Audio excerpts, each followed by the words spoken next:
भगवान सर्वप्रथम नारायण ने नर को उपदेश दी। कहाँ पे? कहे बद्रिका आश्रम। इसलिए उस बद्रिका आश्रम का एक नाम अष्टाक्षरी क्षेत्र भी है, उसका दूसरा नाम क्या है? अष्टाक्षरी क्षेत्र। तो भगवान नारायण ने अपने भाई नर को यह अष्टाक्षर मंत्र प्रदान किया, लेकिन नर ने उस अष्टाक्षर मंत्र का आगे क्रम नहीं बढ़ाए, उन्हीं तक सीमित रह गया।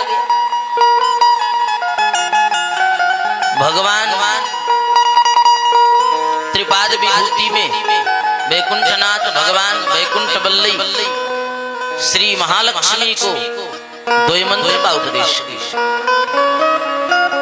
जिस द्वय मंत्र में 25 अक्षर है। श्रीमन नारायण चरणौ शरणम प्रपद्ये श्रीमते नारायणाय नमः। तो यह द्वय मंत्र का उपदेश वैकुंठवल्ली महालक्ष्मी को भगवान वैकुंठनाथ प्रदान किया, लेकिन लक्ष्मी जी से भी यह मंत्र आगे नहीं बढ़ा। भगवान जब द्वापर में कृष्ण बन करके आए तो भगवान चरम मंत्र का उपदेश किए अर्जुन जी को। जिस चरम मंत्र का उपदेश किए, सर्वधर्मान परित्यज्य।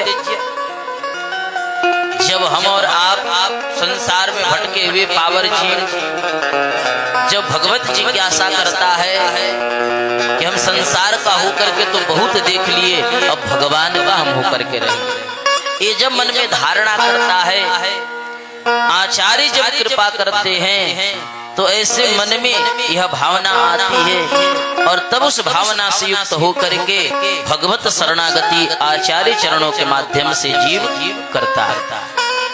और जब जीव करता है तो आचार्य जन के माध्यम से जीवन में 3 मंत्र मिलता है, वह मूल मंत्र, द्वय मंत्र और चरम मंत्र। और जिस चरम मंत्र भगवान अर्जुन जी को दिए, लेकिन अर्जुन जी भी इस मंत्र का आगे विस्तार। तो भगवान कलयुग में रंगनाथ भगवान स्वयं रंगनायकी यानी महालक्ष्मी को भगवान मंत्र का उपदेश और उस द्वय मंत्र का उपदेश भगवान रंगनायकी को किए। और वह मंत्र आगे चल कर के महालक्ष्मी जी विश्वक्सेन भगवान और विश्वक्सेन भगवान श्री षटकोप स्वामी जी को, जिन षटकोप स्वामी जी के बारे में वर्णन आता है कि जिस ताम्रपर्ण नदी के तट पर इमली के वृक्ष के नीचे भगवान भगवत अनुसंधान करते हुए भगवान के धाम चले गए। तो षटकोप स्वामी जी के बाद भी मंत्र नहीं बढ़ा, आगे क्रम नहीं बढ़ा। इनके बाद आगे चल करके 3-3.5 हजार वर्ष बाद श्री नाथमुनि स्वामी जी महाराज का प्रादुर्भाव हुआ। श्री नाथमुनि स्वामी जी उस अलवार नगरी जाकर के और शिमली वृक्ष के नीचे उस दिव्य सहस्त्र जो हमारे यहाँ दिव्य प्रबंध कहा गया, उस दिव्य प्रबंध का श्री नाथमुनि स्वामी जी महाराज 10,000 पाठ किए।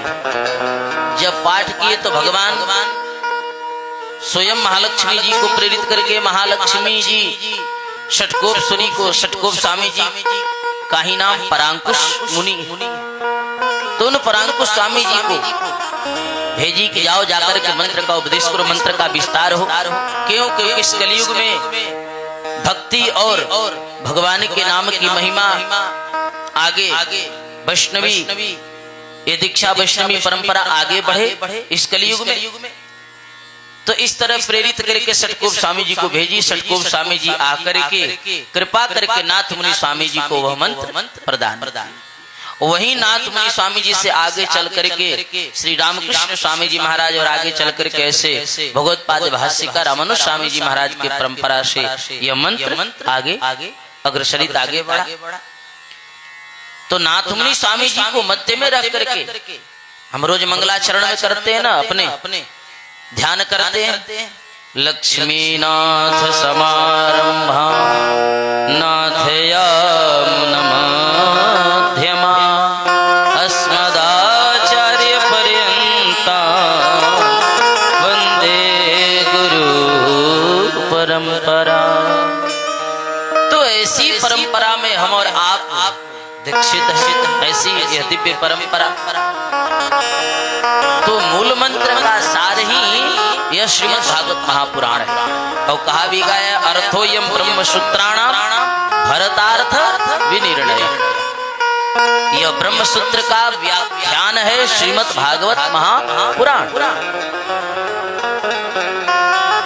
और श्रीमद् भागवत महापुराण को समझ लेना, ठीक ठीक प्रकार से अक्षरशः जीवन के आचरण में उतार लेना, ये बहुत बड़ी बात है।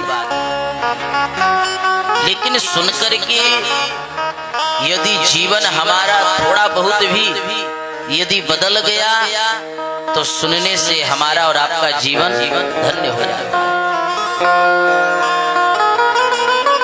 क्योंकि हम कलियुगी प्राणी हैं, कलियुगी मनुष्य हैं।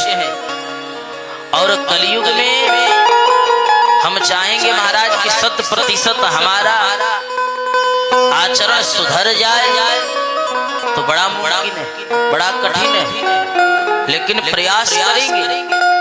बार बार भगवान की कथा सुनने से, बार बार भगवान की हरि चर्चा करने से यह जीवन में बदलाव जरूर हो जाता है।